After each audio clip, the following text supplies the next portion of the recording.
Life's tough in Laguna Beach, California, but the developers at Shiny Entertainment are somehow finding the time to put the final touches on their upcoming action game, Messiah. But that is not the only project they've been working on. Shiny's next big project, Sacrifice, hopes to please a wide audience of players with an intriguing blend of role-playing, strategy, and action play styles. And from what we gathered at our exclusive first look, they might do just that. The story behind Sacrifice is set into motion just after an omnipotent god schizophrenically splits into 5 elemental gods. At odds with each other, these elementals wage a bloody 5-way war that will allow only one victor. We have a goddess of life, god of fire, a god of death, a god of earth, and a god of air. And basically, your job as a budding wizard is to determine which one of those gods you really want to align yourself with, the one that you really like all the spells from and the one that gives you the most interesting missions, and figure out how to get on that god's good side over the course of many single-player missions and ultimately become the champion wizard for that god. A serious departure from traditional real-time strategy games, Sacrifice has gameplay that doesn't need a complicated tech tree or base building. The wizards in Sacrifice can conjure up their beasts of war anywhere they choose. Unlike traditional real-time strategy games, the action almost always begins immediately.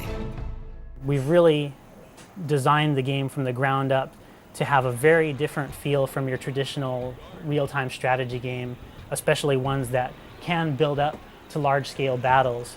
Part of the way that we've accomplished that goal was to take away the really long and often just redundant, repetitive build-up process that happens in most real-time strategy games, where you have to work your way up over the course of half an hour or sometimes even an hour through a complicated tech tree, where you have to build building of type A to get to a creature of a given type, and then only then can you build this other type of structure, and so on. And in those type of games, the strategic possibilities are often very, very reliant on the manner in which you chose to build up through that tech tree on a per level basis, where Sacrifice is much more build up your armies as you go and focused on getting the player into battle, into combat as quickly as possible. Sacrifice's innovative interface allows the player to focus on the terrain and the action that takes place across it. A simple cross-menu system opens with a click of the mouse, allowing you to control all of the action with ease. If I hold down the right mouse button on the screen for a moment, we get a series of icons that come up, and if I go up, we get a certain category of functions which relate, in this case, to formations. If I go to the right, I have attack or guard or go to a place on the map.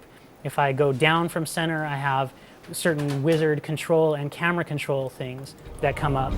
When strong enough, wizards can cast a host of massively damaging spells that, despite being chaotic forces of nature, efficiently target their opponents. The result can be quite messy. Having these devastating, world-altering, landscape-deforming, persistent, world-scarring effects that come out and somewhat resemble naturally occurring phenomenon, but also tweak them a little bit and play around with the properties of those spells and how it functions so that it's actually more useful than just any old volcano randomly spewing stuff into the sky. Useful for gameplay. In Sacrifice, players will have access to a wide number of battlefields and plenty of wacky creatures to conjure. From an icy tundra replete with frost-covered plants to a bizarre alien landscape dotted with tall, sinuous spikes, the environments serve as appropriate backdrops to the sometimes comical bloodletting. Although some of these themes of like an ice world or a fire world or grassy rolling plains have been covered in previous games, I don't think they've been covered to as full an extent in 3D. And of course, being Shiny, we always have to put that kind of bizarre, shiny touch on everything, letting our own artistic tendencies come through. So although we have an ice world, obviously it's not strictly realism. We've got some bizarre plant and land formations going on. Some of these things will actually be functional structures where you'll have indigenous creatures that are holed up in there, and those will be part of some of the single-player mission goals.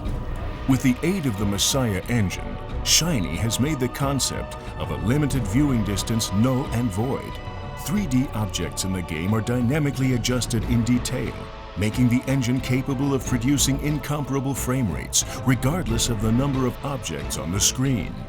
So the overall effect is of a world that's free roaming. You can go anywhere, and when you get very close to structures, there's a lot of detail to keep that suspension of disbelief and let you keep on believing that it's all real and solid. And off in the distance, those structures tessellate down, reduce the amount of detail dramatically, but still keep their overall shape and continue to give you a sense of a world that's populated with very detailed creatures and structures, and all of it's viewable as far as the eye can see.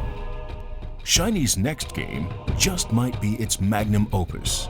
Weaving a multitude of genres together with a sleek 3D engine and an intuitive interface, Sacrifice is designed to be original and highly enjoyable.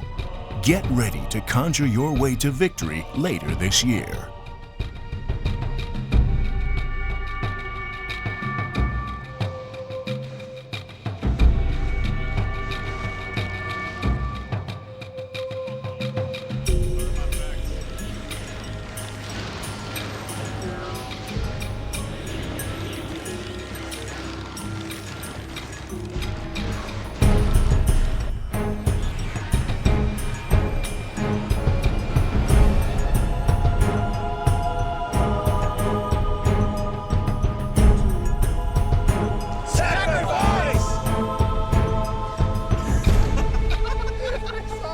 That was cool.